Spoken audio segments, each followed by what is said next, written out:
Hello, everyone. Welcome to the hashtag Vote Arts Ed stream. This is going to be kind of a debrief on voting for Arts Ed. And I'm Jocelyn Jeffries. You should know me if you've been around the channel, and I'm going to pass it over to someone you should know as well. Hi, my name is Anne Marie Miller. My position is Director of Public Policy and Advocacy at Art Pride New Jersey, which is our state arts advocacy organization. And my elevator speech is that we're about promotion and public value of the arts. Okay, very nice. So I've set up a couple questions just to go through some things which came to my mind as a voter. And if we have any other thoughts, we can go through those as well. And before we get into it, we're going to put the link of candidate responses, which you can give more context on in a moment, in the chat below and in the description. So you can go check that out. And this is what you'll be checking out. So basically, what we do for every election, and now Arts Ed NJ is also doing it for school boards, but we do this for all the elected officials on a statewide level, yeah. So for our every 2 years for our assembly and our Senate, and then every 4 years the governor has an opportunity. The gubernatorial candidates have an opportunity to weigh in, and then for Congress as well. So we ask them questions about how they're involved in the arts, and if in fact they donate to any arts organizations in New Jersey. And then we ask them about funding. We ask them about funding for the arts on a state level and on a national level through the American Rescue Plan that's coming up now. And our last questions always deal with arts education. And because we do this during the summer, we started during the summer with Election Day being in November, we put a little highlight on National Arts Education Week, and we asked them, what they would consider doing to celebrate National Arts Education Week. And so we offer them a few options, whether they would like to visit a classroom, whether they would like to do an opinion editorial in the newspaper, or something else that would highlight the week and arts education. So it's pretty interesting responses, and we send them out to every challenger and the incumbents as well. Very cool. And so that's super nice to check out. And we'll get into what are some other ways you can research the candidates before you vote tonight and throughout the day if you've already voted, if you're going to vote in a little bit. And so let's get into the questions. So the first one is, what are your thoughts on the results of that survey? I found the results really interesting, and because you learn a lot about people and their families. So we learned. I mean, there were some current elected officials, that are actually musicians and writers, novelists. I had no idea. So you learn all of that personal experience that they have in the arts, also about what their children do, because a lot of them will say, well, I don't really, do too much in the arts, but my kids are, in musical theater and drama and music. And so it's fascinating to learn that. And also, so if they donate to any arts organizations in the area, and what their other opinions are. It's interesting because for two things, like, we need to consider the arts just like any other interest area when you go into the voting booth. And then the other thing is that, if you know that someone has a little bit of background in the arts, it makes it, if you have a background in the arts too, it makes it a little easier to start a conversation because you know a little bit about them to start off. Mm-hmm. I remember when Andy Kim, I think it was last year, when we learned, I don't know, I learned that he did violin or does violin, and I thought that was super interesting. Yeah, you find these little sort of revelations, and you realize that, yeah, I mean, it's not all politics. They do have personal interests, and they do things as hobbies, or even their parents, or it's been in their family, a sister, brother, relative, whatever. It reminds you that they're people which I think is a really important thing, especially right now with remembering that these politicians are still people. Yeah, absolutely. So what does it mean to, let's define terms, I guess. So what does it mean to vote for arts education? So it means, kind of what I just said about the fact that when you're thinking about other issues that are important to you, if the arts are important to you, which they are to most people, it's something to consider and to know more about before you go into you know, into the voting booth. Hmm. And it provides you.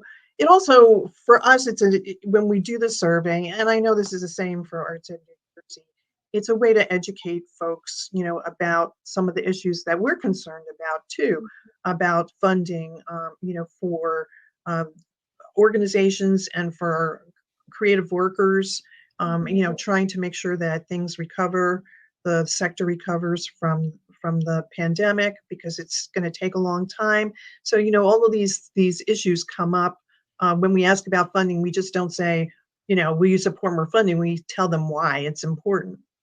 Hmm. And we'll get into that later too, of what are we looking for when we say we're voting for it. So what are some economic and academic values gained from supporting arts education for those of us who may not have students in the fields, or may not do it ourselves but want to help in that way? What are some other benefits?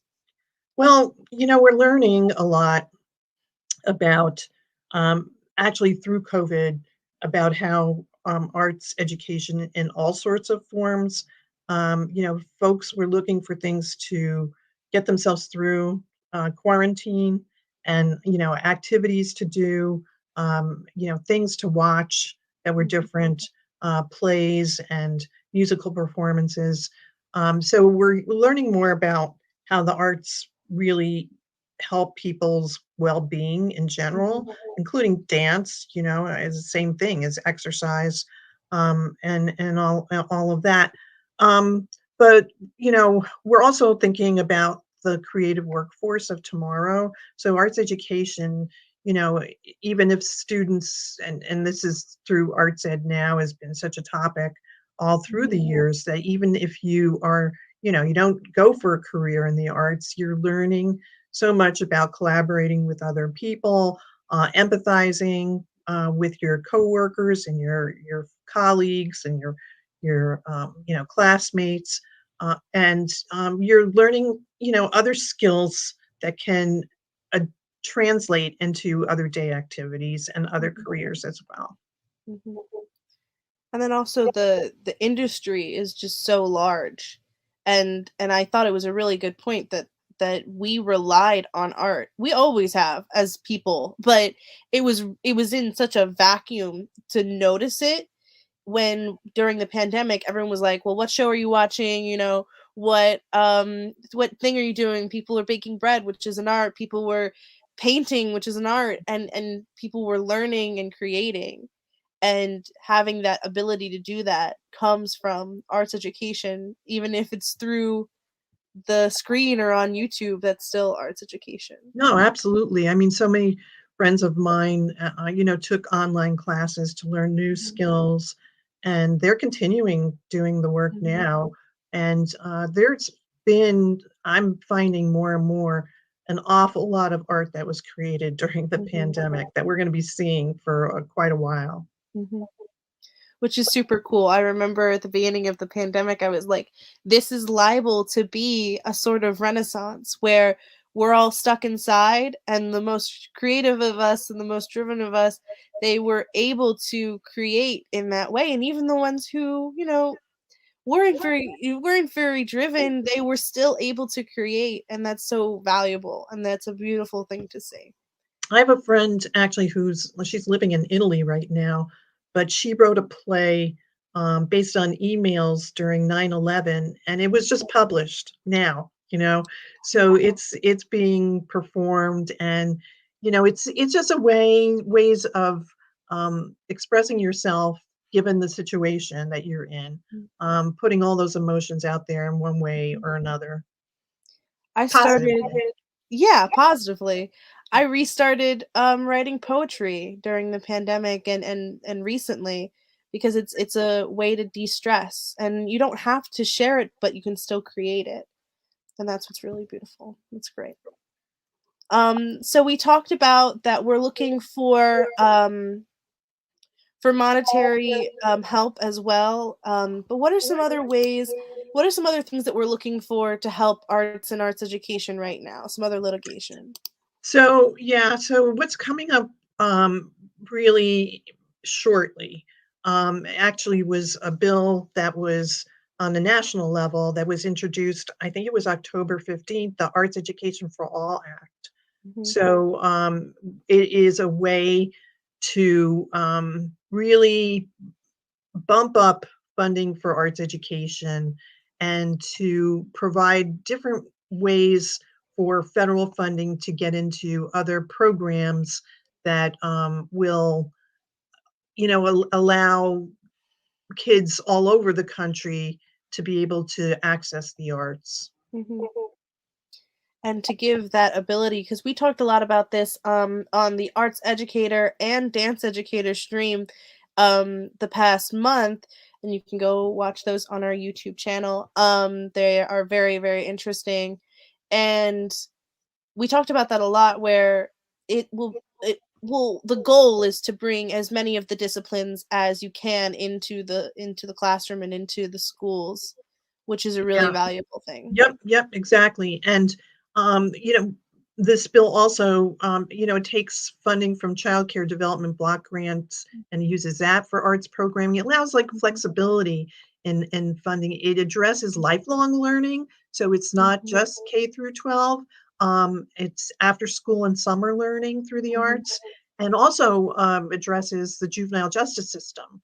mhm, So it provides some services for delinquency prevention with arts agencies and arts organizations. mhm. And we will link a kind of description of the bill Yeah, law, right, the right. the whatever it is standing at right now. We will link that down below, so you can kind of take a look at what it's balancing with, and how it works, as much as we can find. Um, and so then our next question is, what are some other ways we can research the stances and laws? Of course, your candidate responses are very, very, it's a very valuable resource to see the stances of the candidates that um, you'll be voting for. And then the law, which, oh, we have down right now, and that will be in the description below. That is a very good resource, so you can see that bill. And then what are some other ways to research? Well, so, a lot of attention now on school boards. So that's where Arts Ed Now and Arts Ed NJ comes in Mhm. because they've done their own survey. And I don't know if you were going to talk about that, Jocelyn, or if you wanted me to Oh, just. no, you can go ahead. Okay. So, school boards are where the action is Mhm, nowadays, and the idea being that it's important to bring attention to what's happening in the arts and the fact that, we need teachers devoting their full time mhm, to the arts if there are teachers, and that, all the arts uh, different media should be presented so that it's not just music and visual arts but dance mhm, and theater as well. So those questions are asked of the candidates too. And as you're thinking about who you're voting for school board, that's as important. mhm. Absolutely. And just to loop back to something that we discussed on the dance educators and on the arts educators, even past voting, if you want to advocate for this, go to the board meetings. This is virtual or in person, because they've heard from the teachers. They know the teachers love the arts, but what they may not know is that you love the arts and that you love your student being in the arts. Even if that's not their life path goal, even if it is, go there and be there, and then they'll take notice of that, and that'll really make a big difference. So that's just another plug. No, it's a great plug. I mean, I think, even folks who have graduated from, high school that have been successful in one way or another, but participated in the arts, for them to be able to talk at a school board meeting, about how they found their way and how the arts made a big difference for them. I mean, that's, I a lot of our celebrities, a lot of our elected officials have talked about the fact that, it helps them deal with public speaking. Mhm. Absolutely. And that is encapsulated in our Because of Arts Ed um hashtag that has been going about in our in the past year or two. And it is that it's speaking your experience, which is really, really cool. So Yep. now we're on to the phase of putting that in action, of actually voting for arts ed. And so how do we do that? What does it physically mean to vote for arts ed? So it means a bunch of different things. It means knowing about your candidates. It means actually voting and not Mhm, sitting home if you mhm, haven't participated in early voting, making sure that you do vote tomorrow and that you're an informed voter. So, it's knowing you're uh, who you're voting for is really what's mhm, important. And then, I mean, voting for arts ed can come up in all kinds of other different ways. Supporting your local arts commission in your town. Making sure that you're a booster for what's happening in your schools. mhm, And I mean, that's all voting for arts ed at the same time. It's mhm, it's weighing in. And that's mhm, kind of what voting is all about. It's like, this is how I feel I have a right to do this. This is what I would like to contribute. My vote. mhm. Absolutely. So, to kind of close down our stream, I'd like to discuss about those who have done all those things, who are going to vote, who have voted and know about all the candidates, but want to do more. So, what are some ways that you can be an arts advocate all year round, locally or nationally? So again, it's not being afraid of your legislators, finding out who wins. After the election's over, it's congratulating them. It's getting to, I think people are sometimes shy about, because, lately people have been down on government and that it's not moving, it's not doing what they wanted to do. So the idea is you can make a difference by talking to your legislators, telling them what's important to you because you vote. So Mhm, that's how they get elected. They work for you. mhm, Um, and that's really important. This bill, the Arts Education for All Act, we're going to have something on the Art Pride website where we're going to be asking folks to email their congressional representatives and get co-sponsors for the bill. mhm, So, that'll be another way for people to stay active in arts education, because there are only a few sponsors right now, from, I believe, Arizona and Michigan and Connecticut, and we need some New Jersey people on there. So that's another way to stay active as well. mhm.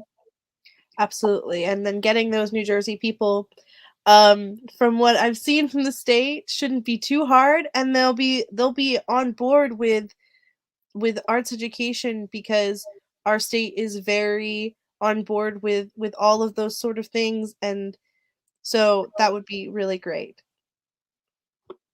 So with that, I can't think of any other questions, I'm gonna and put so my vote mask on. yes. Gonna So wear it tomorrow. everyone, yes. So this was pre-recorded the night before, but now you're seeing it. And that's super awesome. And if you've already voted, congratulations. And if you're going to vote after you watch this, then totally go do that. Maybe do a little research if you haven't already. on some of the things that we discussed. We are putting the candidate responses survey in the description. We're putting the bill for Arts for All, and pardon my bill or law earlier. That was, I don't know what happened there. Um, but it is a bill and we can make it a law. And so check those out. And if you have any more questions, is there anywhere we can reach you? Yep, you can always reach me by email amiller@artpridenj.org. Okay. So I will put that down at the bottom. And then do you have anything else that you need to let us know about before we get going? Just that it's still tough for the arts, and places are starting to reopen. But when we ask folks to help us try to get American Rescue Plan funding, that we're going to need it because it's going to take a long time to get back on our feet in terms Mhm, of audiences out there feeling comfortable mhm, attending arts events, especially now with the winter months coming. Everybody's going to be indoors, so mhm. we're gonna continue to need government support. Absolutely. There There you we go. go. So to reiterate again, A. Miller at artpridenj.org. So you can email her if you have any questions and check out the links below and have a happy voting day. Thanks, Jocelyn. Of course.